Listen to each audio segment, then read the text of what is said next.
Hello everyone, welcome back to our channel English माध्यम के platform पे मैं हूं आपकी एडुकेटर प्रियंका ठाकुर और हम सॉल्व कर रहे हैं editorial based practice exercise. Start करते हैं आज का session with thought of the day, that is success is achieved by ordinary people with extraordinary determination. ठीक है, यानी कि सफलता हासिल करने वाले लोग कुछ अलग नहीं होते, कहीं अलग से नहीं पैदा हुए होते। सफलता हासिल करने वाले लोग जो हैं वो भी आप लोगों में से ही कुछ गिने चुने व्यक्ति हैं जिन्होंने बहुत ज़्यादा मेहनत करी है और अपनी मेहनत में निरंतरता लाई है। ठीक है, वही लोग सफल होते हैं। तो आप लोग भी अपनी मेहनत में निरंतरता लाइए। मेहनत आप कर रहे होंगे, नो डाउट आप मेहनत नहीं कर रहे होंगे। आई एम श्योर जो भी बच्चे यहाँ पे आके पढ़ रहे हैं वो सब मेहनत कर रहे हो।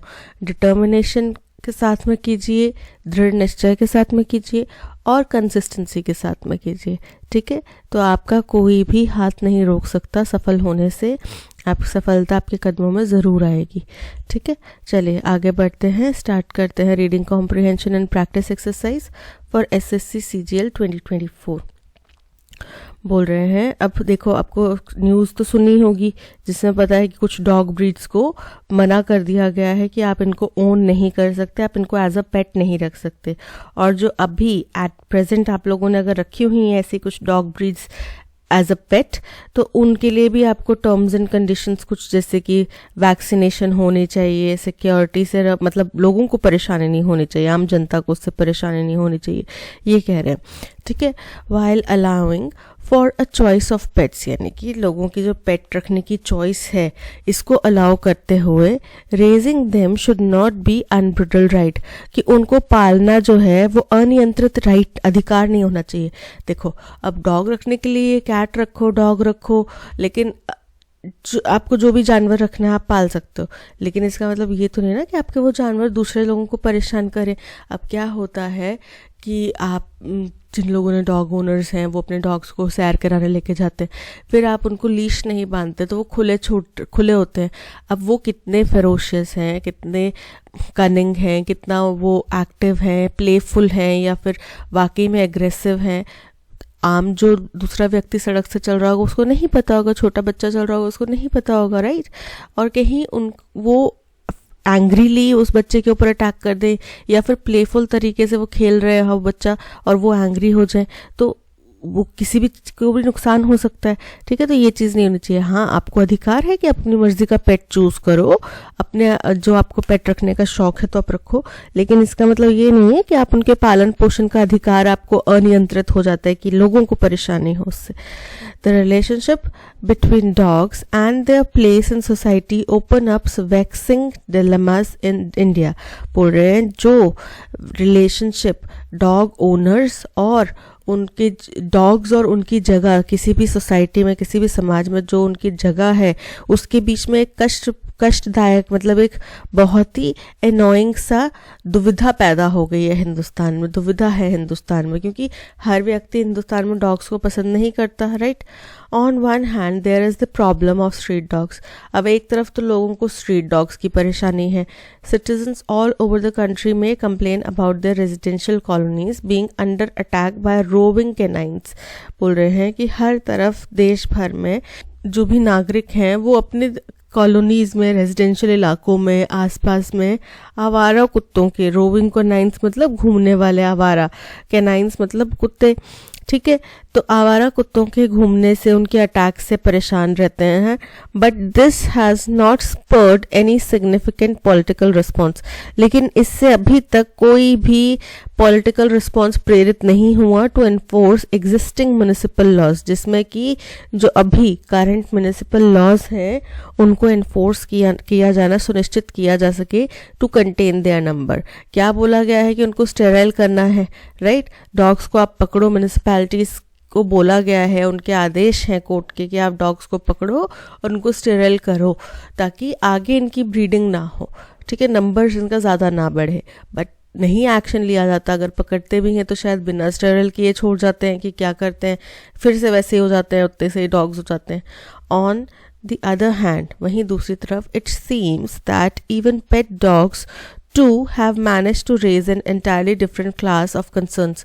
लेकिन ऐसा लगता है, it seems, मतलब ऐसा लगता है कि अभी पेट डॉग्स ने भी क्या कर दिया है, एक अलग ही तरीके का कंसर्न उठा दिया है, अलग ही तरीके की कंसर्न की सीरीज उठा दी है, meriting the attention of a central government ministry and 2 high courts, जो कि इतने ज़्यादा कंसर्निंग हो गए थे, इतने ज़्यादा योग्य हो गए थे कि भाई किसी सेंट्रल गवर्नमेंट की मिनिस्ट्री का इसके ऊपर ध्यान चला गया, 2 हाई कोर्ट्स ने इसके ऊपर फैसला सुना दिया, तो मतलब इतने ज़्यादा कंसर्निंग इन डॉग, जो पेट डॉग्स हैं उनके मामले हो गए थे. अभी स्ट्रीट डॉग्स के ऊपर कोई कंसर्न उठाने वाली बात हुई नहीं, स्ट्रीट डॉग्स के ऊपर कोई रिस्पॉन्स आ नहीं रहा, लेकिन पेट डॉग्स के ऊपर इतना कुछ कंसर्न हो गया था कि एक केंद्रीय मिनिस्ट्री को और सेंट्रल गवर्नमेंट मिनिस्ट्री को और 2 हाई कोर्ट्स को आगे आना पड़ा, उन्होंने कुछ संज्ञान लिया है इसके ऊपर.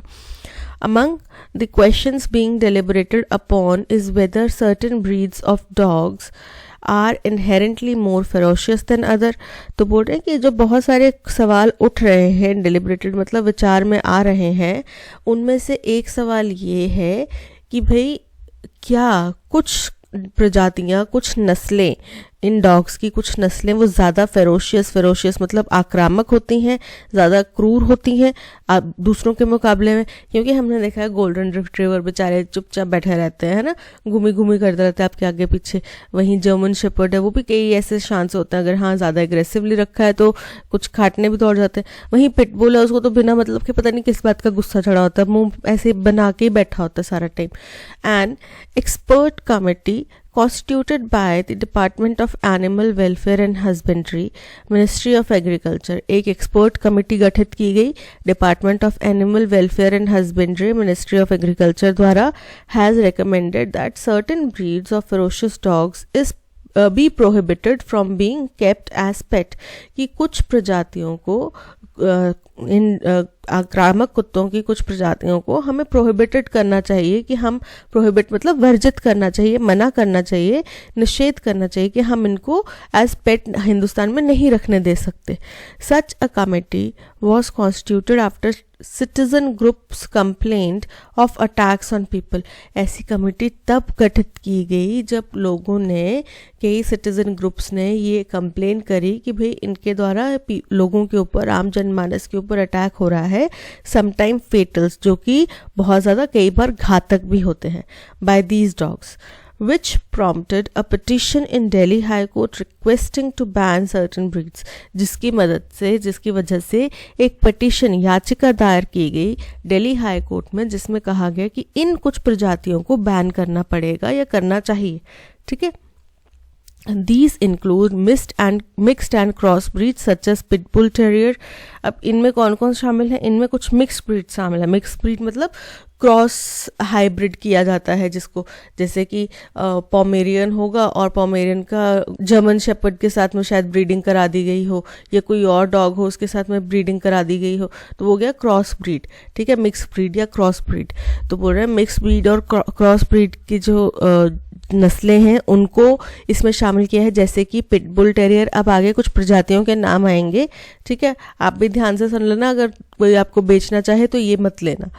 Pitbull terrier, American Staffordshire terrier, Fila Brasileiro, Dogo Argentino, American bulldog, Boerboel, Kangal, central Asian shepherd dog, among others. और कुछ प्रजातियां, पर ये मुख्य प्रजातियां हैं. These rules are expected to be implemented by local authorities. अब ये नियम ऐसा उम्मीद की जा रही है कि लोकल अथॉरिटीज़ जो हैं अब इनका पालन करेंगी. जाहिर सी बात है, रूल बनाया है तो अब यही किया जाएगा कि उनको पालन किया जाए. Dogs that have already been kept as pets must be sterilised so to ensure that further breeding does not happen. और जो अगर आपने इन प्रजातियों में से कोई डॉग आपके पास ऑलरेडी है, आपने इनमें से कोई ओन करते हो, आपके पास इनमें से कोई पेट है, तो उसको ये सुनिश्चित करना पड़ेगा कि उसको स्टेरिलाइज किया जाए ताकि उसके आगे ऑफस्प्रिंग्स ना पैदा हों, आगे उसके बच्चे ना पैदा हों. द कर्नाटका हाई कोर्ट, अब दो कोर्ट्स की बात की गई थी ना, एक कोर्ट कौन सा हो गया, दिल्ली हाई कोर्ट हो गया, दूसरा कौन सा हो गया, Karnataka high court. The Karnataka high court recently stayed the government order after some petitioners objected that government department move was unilateral. बोल रहे हैं कर्नाटका हाई कोर्ट ने हाल फिलहाल में सरकार के एक आदेश के ऊपर स्टे लगा दिया है, रोक लगा दी है, जब कुछ याचिकाकर्ताओं ने ऑब्जेक्शन उठाया कि जो सरकार का मूव था, सरकार के जो आदेश थे, उन्होंने जो नियम बनाए थे वो यूनिलैटरल थे, यानी कि एक तरफा थे. यूनि मतलब सिंगल है ना, यूनिलैटरल एक तरफा. And did not encompass a wide enough spectrum of expert bodies, और इसमें बहुत बड़ा एक्सपर्ट बॉडीज़ का शामिल नहीं किया गया, ज़्यादा एक्सपर्ट्स को इसमें शामिल नहीं किया, ज़्यादा जो इसके ऊपर संस्थाएं बनी हैं, कोई इसके ऊपर जानकारी ज़्यादा रखता है, उन लोगों को शामिल नहीं किया गया. तो मतलब एक केवल आम जनमानस की बात सुन के इन लोग सरकार ने फैसला निकाल दिया. ये कहना था उन पिटिशनर्स का जिन्होंने ऑब्जेक्ट करा सरकार के आदेश को. The kennel club of India, वहीं एक कैनल क्लब ऑफ इंडिया होगा, a body that deals with registering pure breeds, एक ऐसी संस्था जो प्योर ब्रीड्स के कुत्तों के साथ में डील करती हैं, प्योर ब्रीड्स के कुत्तों को शायद पालती पोसती बेचती खरीदती ऐसा कुछ होगा. Could stand to be at disadvantage by this decision. अब वो जो है वो डिसएडवांटेज में है, ठीक है, उनकी तरफ ये जो फैसला है ये लेस फेवरेबल है, उनके पक्ष में नहीं है ये फैसला. years of observation and insight into the temperament of dogs, बोल रहे हैं कई सालों के अपने ऑब्जर्वेशन में, कई सालों के अपने अध्ययन में इन अलग अलग डॉग ब्रीड्स के टेम्परामेंट मतलब स्वभाव में have shown that ferocity and aggressiveness are a result of both environmental and behavioral factor, कि उनमें पाया है कि ये कितने खतरनाक होंगे, कितने खूंखार होंगे, कितने उग्र होंगे, कितने एग्रेसिव होंगे. ये चीज़ें उनके एनवायरनमेंट के ऊपर, यानी कि जहाँ पे वो पाल पोस रहे हैं उस एनवायरनमेंट के ऊपर, और उनके बिहेवियरल फैक्टर्स, यानी कि कुछ तो उनके पीछे का होगा, जीन्स का होगा कि हाँ ये जीन्स में ये लक्षण होते हैं, ठीक है, कुछ उनके स्वभाव का होगा. हम बोलते हैं कि इंसानों का सबका अलग अलग स्वभाव होता है, तो जानवरों का भी अलग अलग स्वभाव होता है ना. और कुछ उनके एनवायरनमेंट के ऊपर फ़र्क पड़ता है. जैसे कि हम कई बार बोलते हैं ना कि अगर कुत्ता आप उसको 24 घंटे बांध के रखोगे तो वो ज़्यादा एग्रेसिव हो जाएगा, है ना. तो वो क्या है, वो एक एनवायरनमेंट का फैक्टर, उसको लगता है कि मेरे को बंदिश में रखा हुआ है और मेरे को यहाँ पे यही चीज़, शायद उसको लगता हो कि जो भी कोई आता है वो मुझे मारना चाहता है या मेरे को पागल समझते हैं इसलिए मेरे को बांध के रखा है, तो फिर वो बिहेव भी वैसे करने लग जाता है. Thus the age, sex, size, familiarity with others, इसलिए किस एज का है, किस सेक्स का है, किस साइज का है, और फेमिलियरिटी विद अदर डॉग्स, और दूसरे जानवरों के साथ में कितना फेमिलियर है, कितना बाहर उसको लेके जाते हैं घुमाने फिराने, the way it is trained, किस तरीके से उसको ट्रेन किया गया है, and the circumstances that provoke aggression, और दूसरे कोई सर्कमस्टांसेस जिनसे एग्रेशन बढ़ता हो, ऑल कॉन्ट्रीब्यूट टू फेरोसिटी. ये सभी चीज़ें जो हैं, कितना खूंखार होगा वो जानवर, उसके अंदर कंट्रीब्यूट करते हैं, उसमें सहायक होते हैं. That said, अब ये कहते हुए several countries have banned certain breeds or have imposed stringent conditions to own or maintain certain dog breeds. बोल रहे हैं कई सारे देश हैं जिन्होंने कुछ प्रजातियों को बैन कर रखा है, या फिर उनके ऊपर कई ऐसे देश भी होंगे जिनने बहुत स्ट्रिंजेंट, बहुत कठोर कड़े कंडीशंस लगाए होंगे कि अगर आपको ये प्रजाति का डॉग पालना है तो आपको ये कड़े नियम पालन करने होंगे. और मेंटेन सर्टेन डॉग ब्रीड्स, और कुछ सर्टेन डॉग ब्रीड्स को कैसे अपने पालन पोषण रख रखाव करना है, इसके ऊपर बहुत कठोर नियम है. None of these countries any way permit street dogs in the way India does. लेकिन अगर हम ये बात करें कि पहले भी तो कई सारे देशों ने ये बंद कर रखा है, बैन कर रखे हैं कई सारी प्रजातियाँ, तो ये बात भी जानना होगा कि जिन देशों ने, जिन कंट्रीज़ में ये इस तरीके के बैन लगाए गए हैं कि सर्टेन प्रजातियां आप नहीं ओन कर सकते, इतने स्ट्रिक्ट रूल्स लगाए हैं, वहाँ पे स्ट्रीट डॉग्स भी अलाउड नहीं है, ठीक है. तो वहाँ पे वो स्ट्रीट डॉग्स के लिए भी देख रेख करते हैं कि भाई उनको किस तरीके से मेंटेन किया जाए, मैनेज किया जाए. So the regulations are premised on higher standards of public safety than in India. इसलिए वहाँ के जो रूल्स एंड रेगुलेशंस हैं वो उनके जो सेफ्टी स्टैंडर्ड्स हैं वो हाई हैं, क्योंकि उन्होंने वो रूल्स रेगुलेशंस को इसलिए बनाया था कि आम जनता को प्रॉब्लम ना हो, तो इसलिए वहाँ पे स्ट्रीट डॉग्स भी नहीं है। अब अगर हम बात करें कि डॉग ओनर्स के डॉग्स की, तो हमारे यहाँ स्ट्रीट डॉग्स बड़े पड़े हैं। अगर उनसे हमें परेशानी नहीं होगी तो स्ट्रीट डॉग से तो होगी ना कहीं वो भी तो फेरोशियस हैं, वो भी तो आने जाने वालों को एकदम खाने पड़ जाते हैं, है ना, अपनी सोसाइटी पे अपना कब्जा समझ के बैठ जाते हैं। तो बोल रहे हैं कि वहाँ पे हमारे जो सेफ्टी स्टैंडर्ड्स हैं, पब्लिक सेफ्टी स्टैंडर्ड्स हैं, वो हमारे उन कंट्रीज से लो पड़ जाते हैं। दस द एग्जिस्टेंस और absence of certain breeds of dog is less likely to make a difference to public safety than making dog owners more liable to harm cost.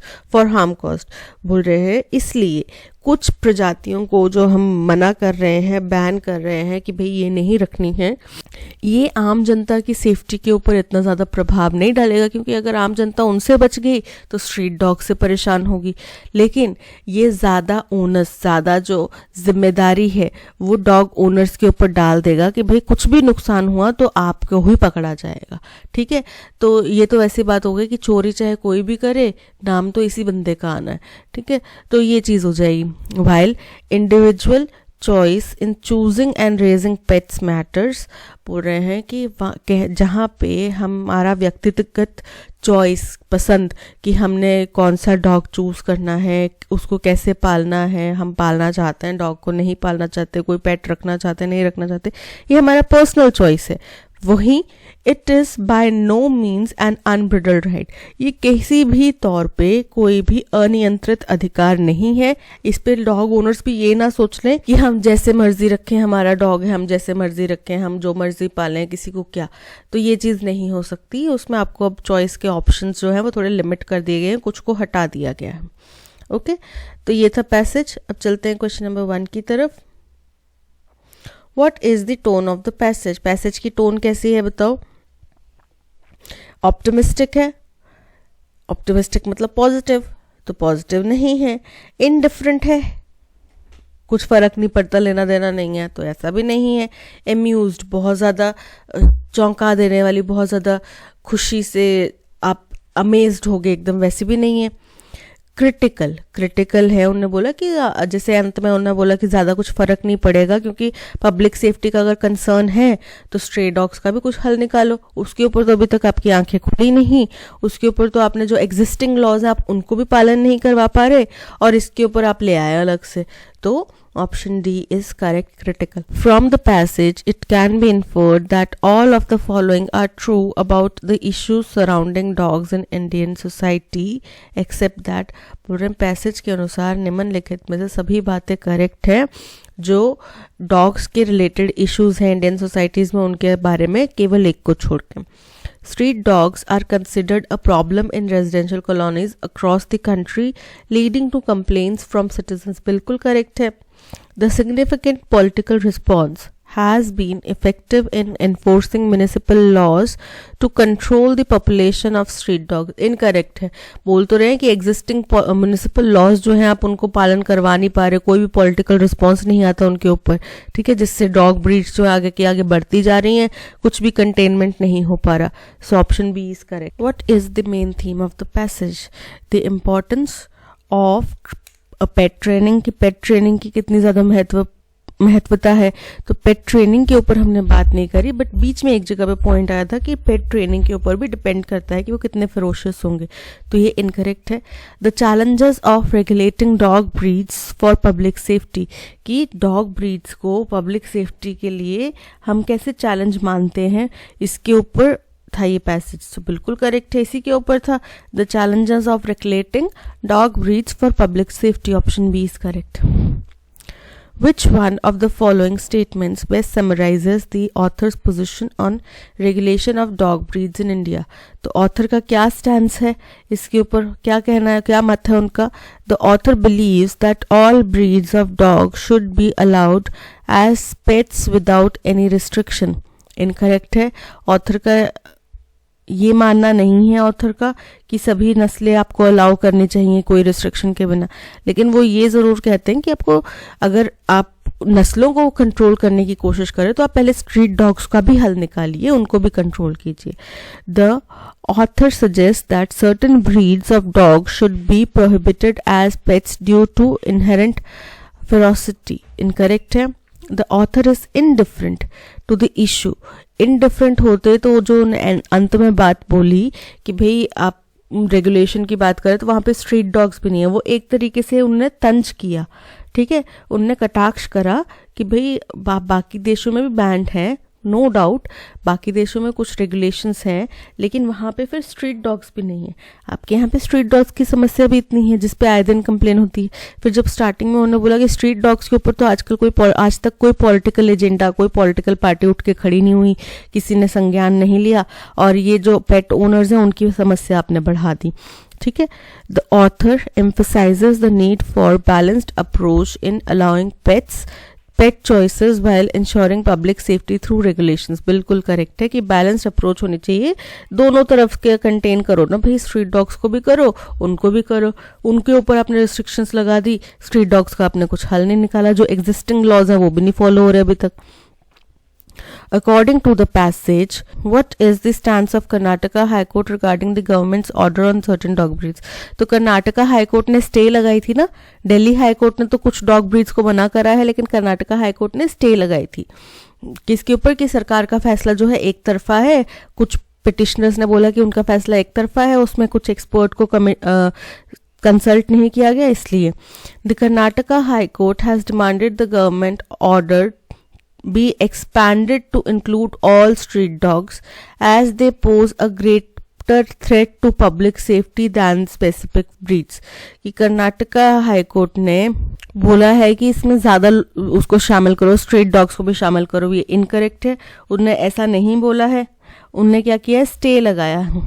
The Karnataka High Court supports the government's order as it believes that sterilizing existing pets will effectively prevent further breeding। ये भी incorrect है, क्योंकि आपने मान लो अभी जो है पेट है उसको स्टेरिलाइज कर लिया, लेकिन कोई बाहर से खरीद के ले आया और मंगवा लिया और खरीद लिया, तो है ना, तो ये आंसर करेक्ट नहीं है, लॉजिकल भी नहीं है। The Karnataka high court has temporary halted the government's order. Temporary halt करा है मतलब स्टे लगाया है, ठीक है। सरकार आगे से अपना पक्ष रख देगी, अपना सफाई पेश कर देगी, तो वो स्टे हट भी सकता है, राइट। तो temporarily halted the government's order because it believes that the order was made without sufficient consultation with a broad range of expert bodies. बिल्कुल correct, option C is correct. The Karnataka high court has ruled in favour of kennel club. तो उनका जो फैसला है वो kennel club के हित में भी नहीं है, उनके भी अगेंस्ट में जा रहा है, तो ये इनकरेक्ट हो जाता है। Existentialism has a reputation for being angst-ridden and gloomy, mostly because of its emphasis on pondering the meaningless of existence। बोल रहे हैं कि जो हमारा अस्तित्व है, एग्जिस्टेंस मतलब हमारा अस्तित्व, उसकी निरर्थकता, मीनिंगलेसनेस को ढूंढने के लिए, पर विचार करने के लिए, उसके ऊपर जोर देने के लिए एग्जिस्टलिज्म जो है वो चिंता से ग्रस्त रहता है, उदास रहता है, और इसी वजह से उसकी छवि भी ऐसी ही बन गई है कि एग्जिस्टलिज्म मतलब चिंता से ग्रसित रहना, उदास रहना कि भाई हम हैं कौन, हम क्यों हैं इस धरती पे, हमारा कोई अर्थ नहीं है, वो ये सब चीज़ें ढूंढने में लगा रहता है। या फिर हमारा धरती पे आने का कोई मीनिंग नहीं है, हम लोग ऐसे, ये हमारा रोल प्ले है, हमने चला जाना है, भगवान का मन करा था एक नाटक देखने का, उन्हें नाटक बना दिया एक, ऐसा कुछ सोचते होंगे शायद, ठीक है। पर जो भी है, पर उसकी जो जाना जाता है वो एंग्स्ट-रिडन यानी कि चिंता से ग्रसित रहना और उदास रहना, ग्लोमी, उदास रहना, इसलिए जाना जाता है वो। तो मीनिंगलेस ऑफ एग्जिस्टेंस की बजाय क्या होगा, मीनिंगलेसनेस इस्तेमाल होगा, क्योंकि मीनिंगलेस मतलब एडजेक्टिव, एग्जिस्टेंस का एडजेक्टिव उसकी क्वालिटी नहीं बता रहे, ठीक है, मीनिंगलेसनेस बताना है हमें। तो मीनिंगलेसनेस मतलब नाउन यहाँ पर आएगा, मिसिंग क्या है, नाउन। तो यहाँ पे एरर कहाँ, मीनिंगलेस में, मीनिंगलेस की बजाय क्या आना चाहिए, मीनिंगलेसनेस। ऑप्शन ए में एरर है, option A is correct. To prepare the vine for plant, it should be cut back to 2 feet। अच्छा, ये वाइन वो वाली वाइन है डंडियों वाली, तो प्लांटिंग करने के लिए उसको आप बना रहे हैं, उसको प्रिपेयर कर रहे हैं कि आप प्लांट उसको बनाएंगे। जैसे कि रोज आपने उगाना है तो उसकी कलम बनाई जाती है ना, तो वैसे ही अगर आपको वाइन को प्लांट करना है तो उसके लिए आपको कट करना पड़ेगा 2 फीट तक। तो to prepare the wine, preparing नहीं आएगा, द वाइन फॉर प्लांट नहीं आएगा, to prepare the wine for planting, to prepares in wine in plant, to prepare a wine in planting, prepare the wine for planting. Option D is correct. The student provided her English teacher a short and incoherent account of her journey to Shimla with parents. तो अब incoherent का मतलब होता है बेतुका, जिसको आप कॉम्प्रिहेंस नहीं कर रहा है कि हम पहले उधर गए, आपको बताना भी तो पड़ेगा कि ये जगह क्या है, कहाँ गए आप, ऐसे तो नहीं बोल सकते कुछ भी, वहाँ हमने आइसक्रीम खाई, वहाँ कहाँ आपने आइसक्रीम खाई। तो यहाँ पे इनकोहेरेंट का एंटोनिम क्या होगा? हम्बल। पहला वर्ड है विनम्र, हम्बल का मतलब विनम्र। लूसिड का मतलब स्पष्ट, क्लियर। रफ मतलब कठिन, और जेन्युइन मतलब एकदम असली। तो यहाँ पे कौन सा आपने अकाउंट दिया होगा? इनकॉम्प्रिहेंसिव मतलब इनकोहेरेंट मतलब बेतुका, और लूसिड मतलब स्पष्ट, clear. So option B is correct. I want to give you an information about the missing necklace. तो आपको कोई इंफॉर्मेशन देनी है, आप क्या बोलेंगे? I want to give you a piece of information, या क्योंकि जब अनकाउंटेबल नाउन होता है और इंफॉर्मेशन जैसे वर्ड्स होते हैं वो अनकाउंटेबल होते हैं, वो अकेले नहीं आ सकते। आपने एक देना है तो क्या होगा? I want to give you a piece of information, ना कि एन इंफॉर्मेशन। ऑप्शन ए में एरर है। एंशियंट का मतलब पुराना, तो इसका मोस्ट अप्रोप्रिएट मीनिंग बताना है। एंटीक भी पुरानी चीजें ही होती हैं एंटीक। अनवॉर्न मतलब जिसको पहना नहीं गया हुआ, बिल्कुल भी नया है। बोलते ना यार मेरा बिल्कुल नया सूट है, अभी तक एक बारी भी नहीं पहना, तू ले ले, राइट। कंटेम्प्रेरी का मतलब जिस समय में आप है या जिस समय में कोई चीज हुई उसी समय के दौरान की, जैसे कि कंटेम्प्रेरी राइटर्स होते हैं। रीसेंट मतलब अभी हाल फिलहाल का। तो option A antique is correct. They are sell their company's product to people. दे के साथ में प्लूरल आएगा आर, लेकिन जो सेंटेंस फॉर्मिंग है वो गलत हो रही है, वो बेच रहे हैं, ठीक है। तो they are selling, they are sell the company नहीं आएगा, they are selling their companies product to the people, correct है। दे वॉज पास्ट की घटना नहीं है, दे इज नहीं आएगा, सिंगुलर है, ठीक है। तो क्या आएगा? Option B, they are selling their companies product to people. Mary is a ball of fire, बोलते हैं ना छोटा पैकेट बड़ा धमाका। तो मैरी बॉल ऑफ फायर का मतलब होता है बहुत ही एनर्जेटिक, बहुत ही सक्रिय। And is always engaged in some activities, कुछ क्रिएटिव। तो कुछ बच्चे होते हैं जैसे कि बहुत चुस्त होते हैं, यार ये तो आज तूफान है, तूफान, ये बिल्कुल सोता नहीं है, बिल्कुल बैठता नहीं है, सारा दिन चलता रहता है। That means ball of fire. An active and energetic person, option A is correct.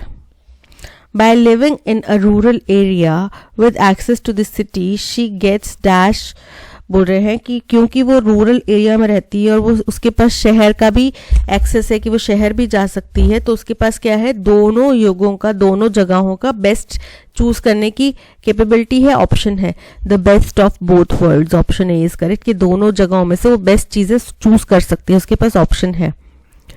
The cats food ball was empty, the बताता है कि कोई सिंगुलर है, ठीक है, एक पर्टिकुलर कोई कैट है, उसका फूड बॉल जो था वो खाली था। So he meowed instantly until his owner finally filled it with fresh kibble. तो वो मियाओ करता रहा इंस्टेंटली, मतलब कि निरंतर, बिना रुके वो मियाओ मियाओ करता रहा जब तक कि उसके ओनर ने उसके अंदर फ्रेश उसका फूड जो होता है किबल वो नहीं डाल दिया तब तक। तो कैट का बॉल, हमने यहाँ पे बिलोंगिंगनेस बतानी है, कैट का बॉल बताना है। यहाँ पे प्लूरल कैट्स नहीं है, बहुत सारी कैट्स नहीं है, पर कैट का बॉल बताना है। तो क्या आएगा? Apostrophe at, the cat's ball, ये वाला, ठीक है। Option D, the cat's ball is correct. Get your act together, इसका मतलब होता है अपनी चीजों को संगठित कर लो, थोड़ा अच्छा साफ सुथरा कर लो, संगठित कर लो। टू हैव पेशेंस, कि आप थोड़ा धैर्य रखिए। टू स्टे टुगेदर, एक साथ रहिए। To act in a play, play में काम करिए। Get organised and do things better, option D is correct. Unpleasant का मतलब होता है जो ज्यादा अच्छा नहीं हो, ज्यादा अच्छा नहीं लगे, सुनने में अच्छा नहीं लगे, तो इसके लिए फर्स्ट वर्ड है नेबुलस। नेबुलस का मतलब होता है अस्पष्ट, नेटल जन्म संबंधित, नेग्लिजिबल जिसको आप नजरअंदाज कर रहे हैं, और नास्टी, नास्टी मतलब अप्रिय जो अच्छा नहीं है, तो अनप्लेजेंट भी वही है, अप्रिय जो अच्छा नहीं है। Option D is correct. The mother exclaimed when she saw her son stumble on the race track. Mother ने जोर से चिल्लाया जैसे ही उसका बेटा रेस ट्रैक पर गिर गया, लड़खड़ा गया, तो उसकी माँ ने जोर से चिल्लाया लुक ही फेल्स। तो एक व्यक्ति है ना, क्या आएगा, और टेंस पास्ट टेंस आएगा, तो क्या आएगा, लुक ही फेल, वो गिर गया, ना कि फेल्स। तो ऑप्शन डी में एरर है, option B is correct.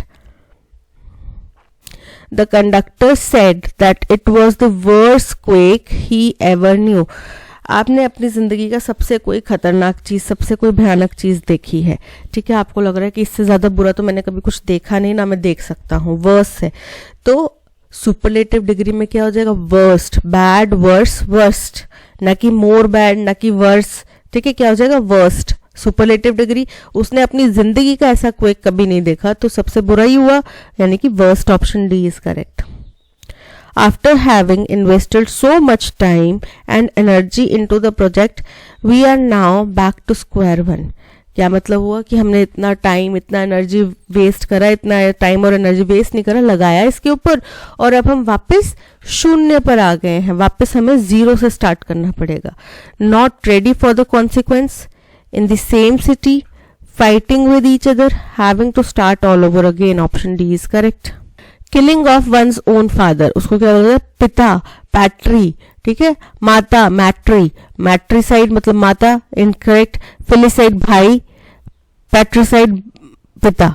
Option C, suicide मतलब स्वयं हत्या, so option C patricide is correct. Democracy is a form of government where the power lies dash the people. Power किसके पास होगी, with the people. Power का जब किसी को अधिकार देते हैं तो वो विद के साथ में आता है, ठीक है, power lies with the people. Democracy में जनता के पास में अधिकार होता है। It is based on the principles of equality, freedom and the rule of law. इस किसके ऊपर आधारित होता है, इक्वालिटी, बराबरी का अधिकार, आजादी, और जो लॉ बनाया है उसके अनुसार चलता है। In a democratic society, dash have the right to participate in the decision making. तो जनता का अधिकार होता है ना, जनता के पास अधिकार होता है कि वो डिसीजन मेकिंग प्रक्रिया में भागीदार बन सके। People have the right, dash directly और through, तो क्या क्या होगा, या तो डायरेक्टली या फिर हमारे चुने हुए रिप्रेजेंटेटिव्स के द्वारा, हालांकि वो हमें शामिल नहीं करते, वो हमें सोचते नहीं है हमारे बारे में। Democracy also allows for the dash of individual rights and liberties. क्या अलाउ करता है, किस चीज की सहूलियत देता है, हमारे व्यक्तिगत अधिकार और उनके ऊपर आजादी, लिबर्टीज, छूट की अधिकार भी देता है। While democracy is not without its challenges, हालांकि डेमोक्रेसी के अपने कुछ challenges होंगे, such as the need to balance competing interests and the risk of, जैसा कि लोगों के जो बढ़ते हुए इंटरेस्ट है उनको बैलेंस करना, या फिर एक कॉरपोरेट जगत है, एक आम जनमानस है, दोनों का कॉरपोरेट चाहता है कि मैं प्रॉफिट कमाऊं, आम जनमानस है जो उसको चाहता है कि भाई हमें सस्ते और अफोर्डेबल चीजें मिले, तो दोनों का आपको बैलेंस आउट करना पड़ेगा ना। And the risk of dash movements, और किसी तरीके की मूवमेंट्स यानी कि जो आंदोलन हो या फिर मूवमेंट यानी कि आवागमन का risk. It remains one of the most widely embraced forms of government around the world. फिर भी हालांकि इसके अपने कुछ चैलेंजेस हैं, फिर भी ये दुनिया में ज्यादातर जो देश है वहां पे यही फॉर्म अपनाया जाता है क्योंकि ये सबसे सही लगता है, ठीक है।